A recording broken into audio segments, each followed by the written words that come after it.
El Instituto ILAEP te da la bienvenida al Bhagavad Gita Kathasharam, un proyecto educativo dedicado al estudio del Bhagavad Gita. Bienvenidos, bienvenidas a la lección número 4. En la lección anterior habíamos hablado que el Bhagavad Gita tiene tres grandes secciones: la sección Karma Yoga, la sección Bhakti Yoga y la sección Jnana Yoga. Y hay mucha información, son 18 capítulos, hay mucha información, muchos detalles.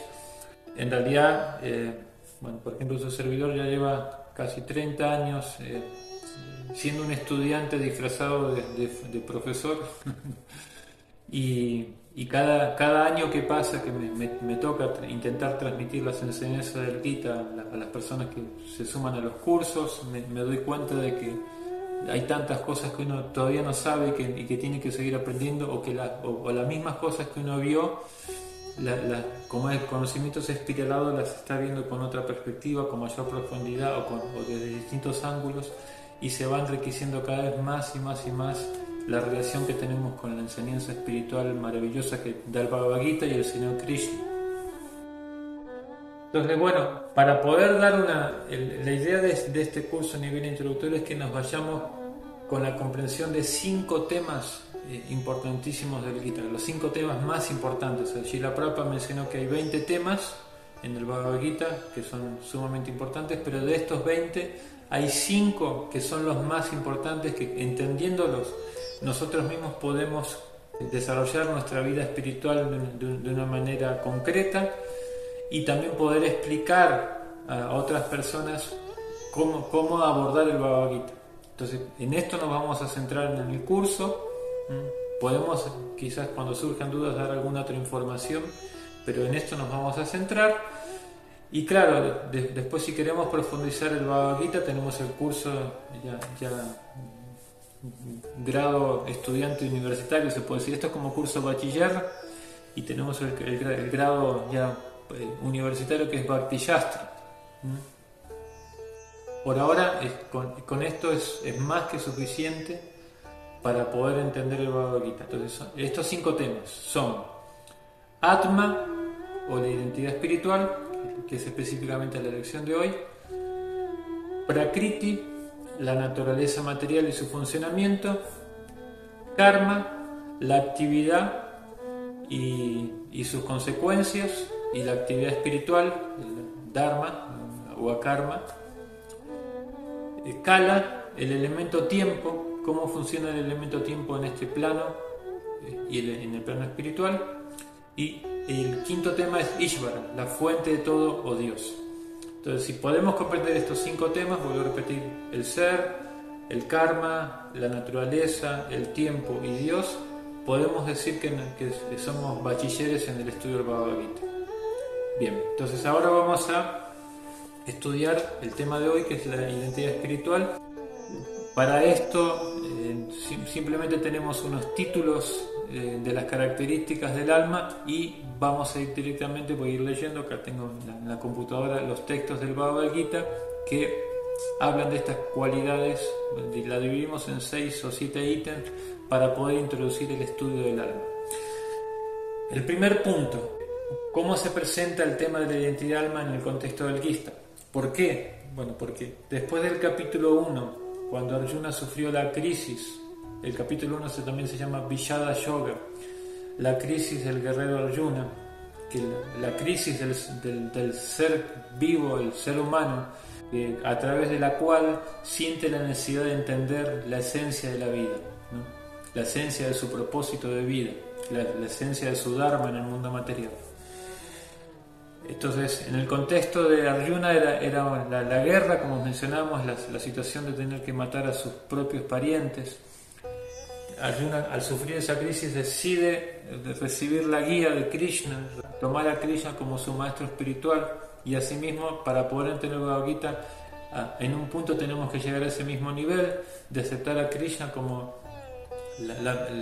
Yogeshvara, el amo de la ciencia espiritual, el Ishvara, el controlador del conocimiento del yoga, de la ciencia de la relación con Dios, porque él mismo es la fuente, él mismo es Dios. Entonces, ¿quién mejor que él para explicar la ciencia filosófica espiritual de cómo vincularse amorosamente con él, ¿no? Entonces, bueno, Arjuna, su crisis principal era el dolor que le causaba el solo hecho de pensar que su abuelo y su maestro iban a morir en manos de él. Entonces, y que iban a perder la identidad material que tenían. Entonces, sabiendo, que Krishna muy perceptivamente sabiendo que esa era aunque no lo dijo explícitamente, su vibración iba por ese lado, su problema iba por ahí, ¿no? Cuando le dijo, estoy confundido en cuanto a mi deber, el apego me tiene mal, o sea, el apego a la piel, a la identidad, a mi relación familiar que yo tengo con mi abuelo, con mi maestro, esa relación afectiva.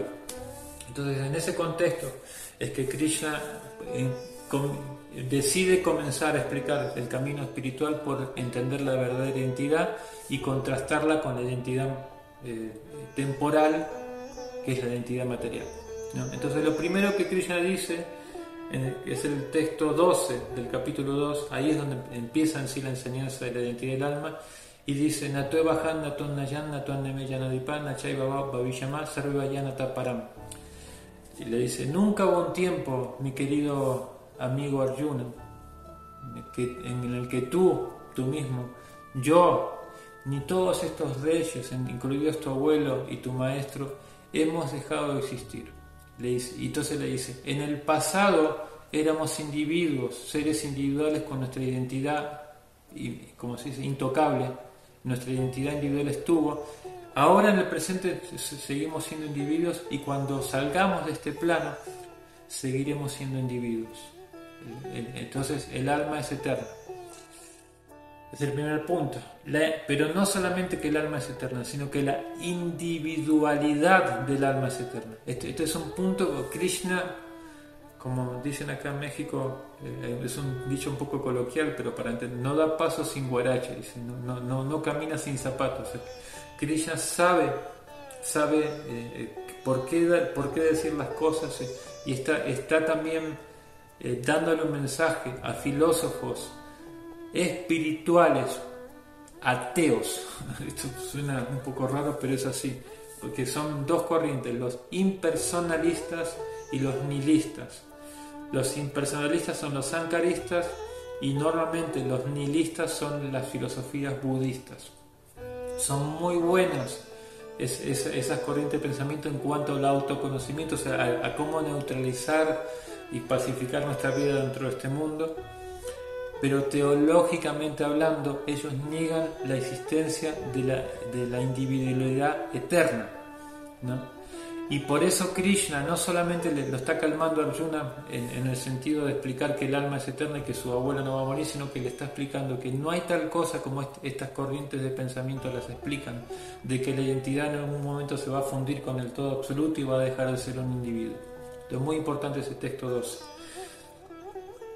También le dice en el texto 13, Dehinasmin yata deje kaumaran yawaran yaram.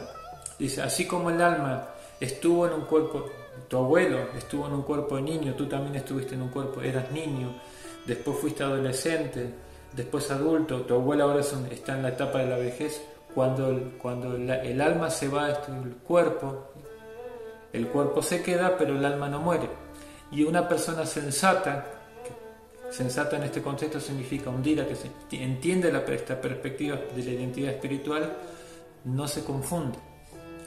No es que no sufra cuando un ser querido parte, pero no se confunde en el sentido de que no queda en ignorancia de qué pasó. O sea, esa persona sigue viva en otro plano, en otro cuerpo, en otro plano, pasó a otra dimensión, ¿no? Bien, entonces estos son algunos de los puntos importantes. Vamos a otros. Por ejemplo, en el texto 20 refuerza el mismo punto del primer texto, que Nayayate Mriyate Bakadachinaya Bhuta Bhavita Vainabuya. Dice: para el alma no existe nacimiento ni muerte en ningún momento. El alma es inaciente, permanente y primordial. No se la mata cuando se mata el cuerpo. Tienes que ejecutar un deber difícil, pero es un deber necesario. Ahí, en ese contexto, Srila Prabhupada explica que la violencia en general es muy difícil entender cómo dentro de una ciencia espiritual se habla de que la violencia tiene su uso, pero sí tiene su uso en el mundo material. Porque, por ejemplo, para que lo podamos entender, ¿no? Jesús nos dijo que tenemos que poner una mejilla cuando nos pegan, poner la otra mejilla. Para con uno mismo eso aplica, ¿no? Como ser tolerante, ser humilde, aceptar la voluntad de Dios en ese sentido. Pero, por ejemplo, si hay alguien que depende de nosotros, un hijo, nuestra esposa, la familia, no sé, vino un ladrón a atacarnos, a violentarlos, no podemos aplicar esa filosofía, no es correcta, no es ética. Tenemos que en defensa propia ejercer la violencia. También cuando un doctor tiene que curar a un paciente, hacer una cirugía, está ejerciendo la violencia. No es agradable abrir un cuerpo, a la persona no es que le gusta, ay, qué lindo, me van a abrir el cuerpo, qué felicidad voy a experimentar. Va a haber mucho dolor en la operación y posoperatorio, pero es para un beneficio superior. La intención no es dañar. Entonces cuando se entiende de esa manera, vemos que hay una aplicación también. Pero bueno, la cuestión es que Arjuna está recibiendo esta información de Krishna para que entienda de que su deber no le va a causar reacciones negativas ni a él ni a los demás. Ya no había otra manera, se agotaron las vías, las instancias de paz y no había manera de resolver el asunto. Otro punto, entonces, Vayan Shishirnani Yata Vijaya Navani Grinati Naroparani. Dice Krishna, así como el alma, la persona se pone ropa nueva desechando la vieja inservible, de la misma manera el alma se pone otra vestimenta burda. Digamos, hay una vestimenta sutil, que es el cuerpo sutil, que es mente, inteligencia y ego material, mente material, inteligencia material y ego material, y hay un cuerpo físico burdo, que es el que uno desprende vida tras vida, que es tierra, agua, fuego, aire y espacio. Cuando el cuerpo físico muere, el cuerpo sutil todavía no muere. Mientras estemos dentro de la existencia material, ese cuerpo hace que el alma viaje con ese cuerpo a otro cuerpo, al vientre de otra madre, y vuelva a nacer y tomar otro cuerpo físico. Y hay otras cosas muy interesantes que Krishna dice de cómo comparar la identidad material con la identidad espiritual. Entonces, por ejemplo, dice: desde el Instituto ILAEB agradecemos tu participación. Nos vemos en el próximo encuentro.